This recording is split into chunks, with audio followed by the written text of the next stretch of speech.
Hi friends. आज मैं class 12 के आईटीएफ चैप्टर का एक्सरसाइज लेकर आया हूँ। तो आज हम आप लोगों के बीच क्लास 12 के आईटीएफ चैप्टर का एक्सरसाइज 2.1 के सवाल को सॉल्व करेंगे।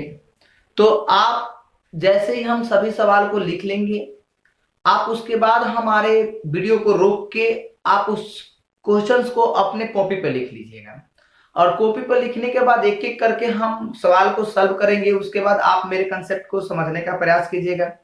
क्योंकि इसके पीछे वाले में कुछ एक्सरसाइज लिख के ऐसे हमने वीडियो डाला था, उसमें कुछ एक्स्ट्रा सवाल भी हमने डाला था आपको पढ़ने के लिए।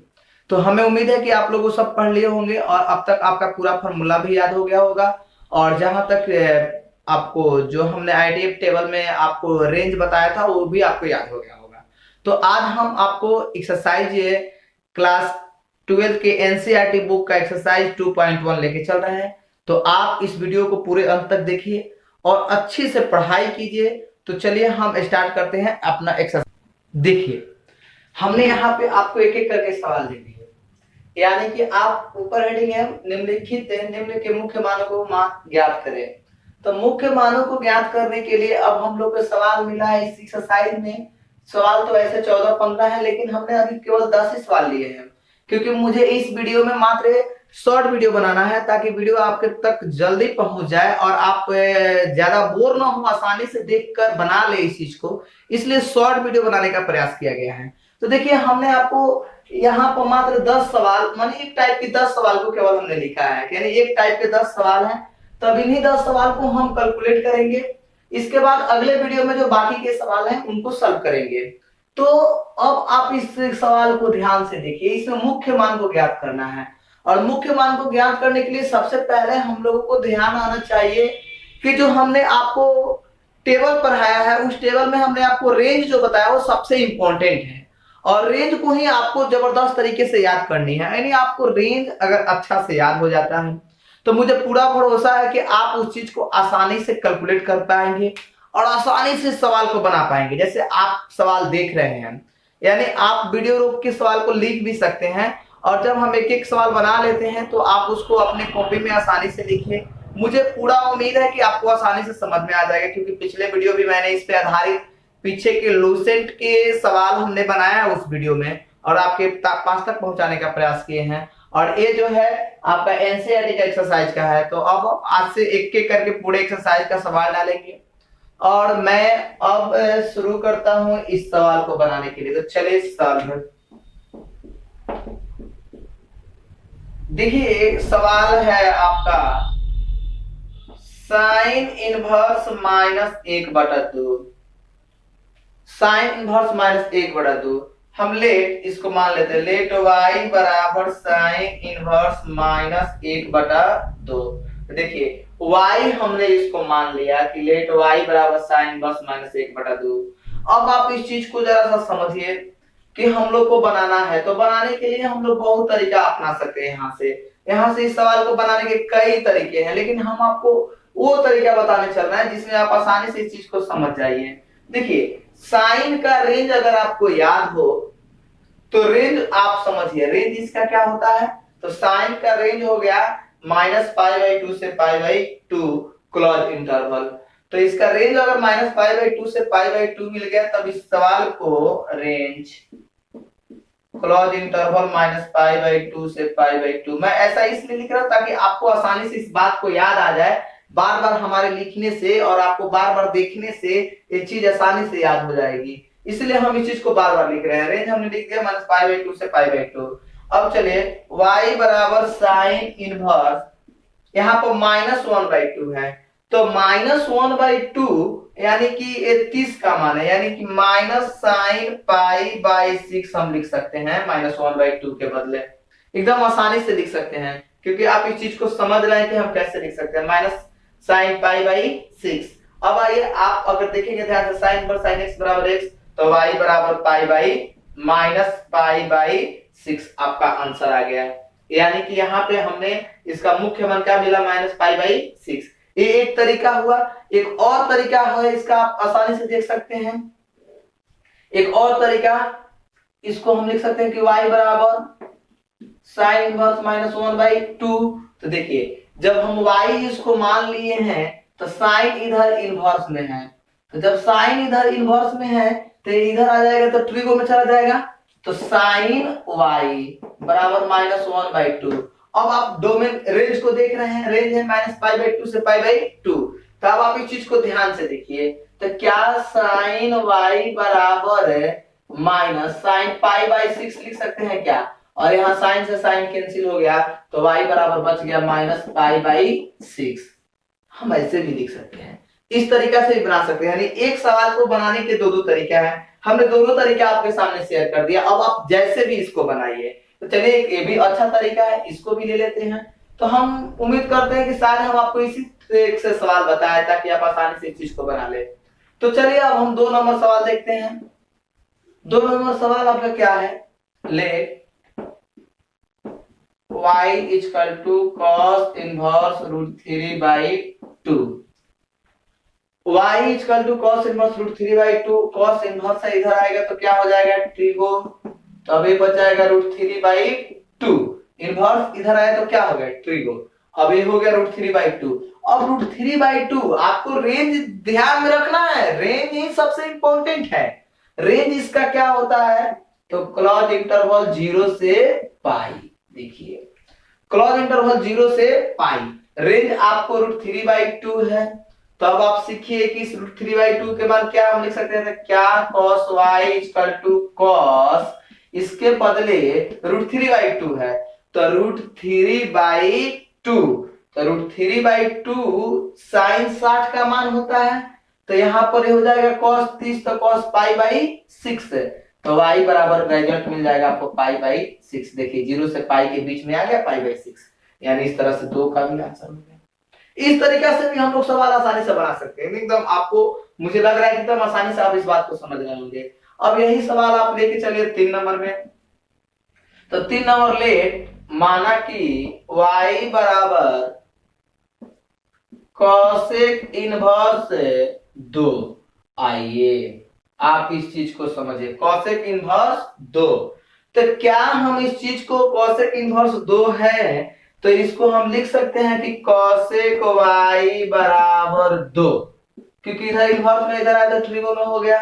अब जब हम इसको लिखेंगे तो cosec y बराबर ये किसका मान हो सकता है, जबकि हमें cosec का रेंज पता होनी चाहिए। cosec का रेंज है -π/2 से π/2, और -π/2 से π/2 क्लोज इंटरवल जिसमें 0 शामिल नहीं है, तो हम इसको लिख सकते हैं cosec π/6। cosec π/6 आसानी से लिख सकते हैं, क्योंकि cosec π/6 sin π/6 का मान 1/2, तो इसके उल्टा cosec होता है 2, तो हो जाएगा π/6। अब y इक्वल टू π/6, और आपको ये आसानी से रेंज के भीतर भी है, क्योंकि इसका रेंज भी होता है -π/2 से π/2। देखिए हमने 3 नंबर तक सवाल आसानी से बनाया। अब अगर आपको देखनी है तो आप चलिए 4 नंबर सवाल देखिए। 4 नंबर सवाल क्या है आप इस चीज को समझ सकते हैं। 4 नंबर सवाल है tan, तो let y equal to tan inverse -√3। आइए समझते हैं यहाँ पे साइन tan और cosec का रेंज -π/2 से π/2। ओके, tan इनवर्स में है, इधर आएगा तो क्या हो जाएगा आपका ट्रिगो हो जाएगा, तो इधर आया तो ट्रिगो हो गया, तो हो जाएगा tan y बराबर -√3। अब आपको यहाँ पर ध्यान आएगा ओपन इंटरवल, रेंज की अगर बात करेंगे तो रेंज हो जाएगा ओपन इंटरवल -π/2 से π/2। तो आप इस चीज को सीखिए कि किस में मिलेगा आपको, tan है तो क्या हम tan y बराबर -tan π/3 लिख सकते हैं क्या? एकदम आसानी से लिख सकते हैं। क्यों लिख रहे हैं कि इस चीज को समझिए, -tan π/3, क्योंकि मुझे रेंज के अंदर काम करनी है, तो रेंज मुझे क्या मिलेगा, रेंज इसका है -π/2 से π/2 ओपन इंटरवल, तो -π/3 तो उसके बीच में मिल गया, तो ये तो मेरा चलेगा यहाँ पे, तो y बराबर -π/3 आपका इसका 4 नंबर का आंसर हो गया, y बराबर -π/3। अब आइए 5 नंबर में आप देख सकते हैं, 5 नंबर है let y equal to cos inverse -1/2। y equal to cos inverse -1/2 मिला, तो अब हमें इस चीज को बनाना है cos इनवर्स -1/2। तो cos का रेंज तो हम जानते हैं भाई 0 से पाई होता है, तो यहाँ पर लिखेंगे cos y इनवर्स जाएगा ट्रिगो में और -1/2। अब यहाँ पर सोचने वाली बात है, अगर आप इस चीज को समझिए कि अगर हम लिखे इसका रेंज, देखिए ज्यादा रेंज भी हम आपको क्लियर करते हैं, इसका रेंज होता है 0 से पाई, ये रेंज हुआ, यानी ये रेंज हुआ 0 से पाई। अब यहाँ पे हम लोग को सोचना है -1/2। तो देखिए हमने आपको टेबल भी इसका पढ़ा दिया, अगर आप शॉर्ट में बनाना चाहते हैं तो आप याद कीजिए कि 1/2 किसका मान होता है। अगर आप डायरेक्ट बनाना चाहते हैं तो चलिए हम डायरेक्ट, क्योंकि ये सब सवाल आपको ऑब्जेक्टिव में ही मिलेंगे बनाने के लिए, तो डायरेक्ट ही बनाना बेहतर है, और आप मुझे पूरा भरोसा है कि आप याद कर लोगे उस चीज को और समझ भी लोगे। -1/2 है, तो आप पहले याद कीजिए कि 1/2 cos 1/2 किसका मान होता है, तो cos 1/2 जो है ये आपका cos 60 का मान होता है, यानी π/3 का मान होता है। तो 60 का मान 120 के मान के बराबर, यानी हम यहाँ पर cos 2π/3 लिख सकते हैं, क्योंकि हमने आपको जो सिखाया कि जो sin 0 के मान वो sin 180 के मान, जो 30 के मान वो 150 के मान, और जो 45 के मान वो 135 के मान, जो 60 के मान वो 120 के मान। ऐसे ही आप सोचिए कि -1/2 तो पहले cos 60 का मान होता है, यानी π/3 का मान होता है, तो cos 60 है तो उधर 120 में बदलेगा, तो 120 में जाएगा तो 2π/3, यानी y बराबर 2π/3। और देखिए 2π/3 120, 0 से पाई के बीच में आ गया, यानी 120 के नीचे 180 के नीचे 120 आ गया। इस तरह से भी हम बना सकते हैं, या आप इस चीज को बना सकते हो कि अगर यहाँ पर लिख दोगे माइनस तो cos π/3 वैसे भी बना सकते हो, बहुत तरीका है। अगर आप इस कंसेप्ट को समझ रहे हैं तो बहुत तरीकों से आप सवाल बना सकते हैं।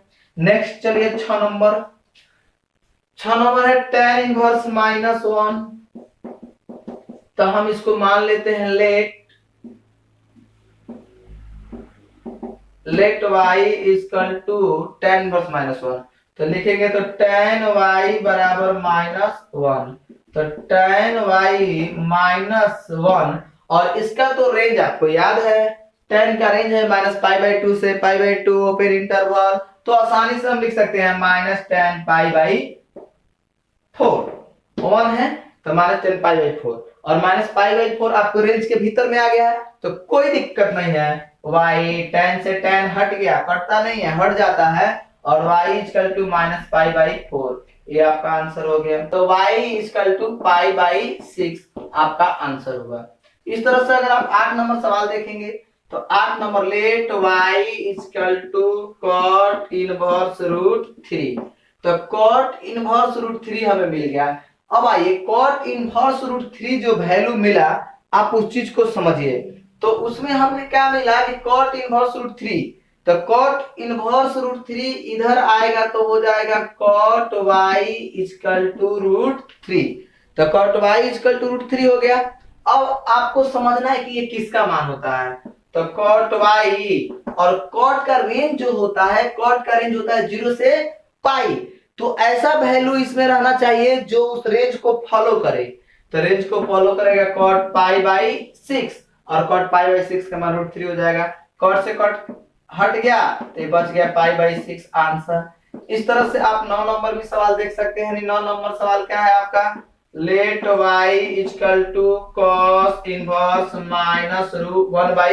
-1/√2। अब आइए ये cos इनवर्स इधर आएगा तो क्या हो जाएगा cos y, और ये -1/√2। अगर cos के रेंज की बात करें तो जरा ध्यान से देखना, 0 से पाई ये cos का रेंज हुआ।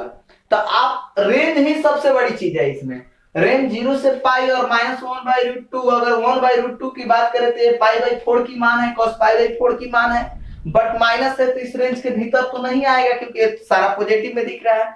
तो अब इसके लिए हम लोग क्या करेंगे कि इस चीज को कन्वर्ट करेंगे। तो कन्वर्ट करेंगे, आप समझ सकते हैं इस चीज को कि cos y equal to cos, यानी जो 45 के मान होता है वही 135 के मान होता है। तो हम इसके बदले डायरेक्ट लिख सकते हैं cos 3π/4, क्योंकि 3π/4 यानी 135 डिग्री, और cos 135 के मान -1/√2। डायरेक्ट क्योंकि ऑब्जेक्टिव सवाल होते हैं, तो y इक्वल टू 3π/4 इसका आंसर हो गया। फिर अब सबसे लास्ट सवाल इसमें का है, और इसके बाद जो वीडियो मुझे बहुत शॉर्ट बनानी है, इसीलिए हम छोटे छोटे वीडियो बनाने का प्रयास कर रहे हैं ताकि विद्यार्थी भी आसानी से इस चीज को देख सके और हमें भी इस वीडियो को आप तक पहुंचाने में सुविधा मिले। तो चलिए इसमें का सबसे लास्ट, इस वीडियो का लास्ट सवाल है, let y equal to cosec inverse -√2। अब आइए कोसेक इनवर्स इधर आइएगा, तो कोसेक y इक्वल टू -√2।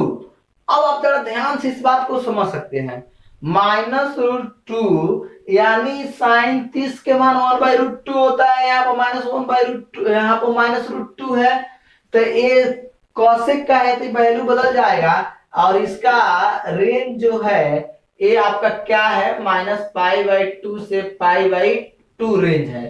तो आप इस चीज को समझ सकते हैं, ये रेंज है, तो क्या हम इसके बदले माइनस कोसेक π/4 लिख सकते हैं एकदम आसानी से। तो माइनस कोसेक π/4, कोसेक से कोसेक चेंज -π/4, ये आपका आंसर होगा।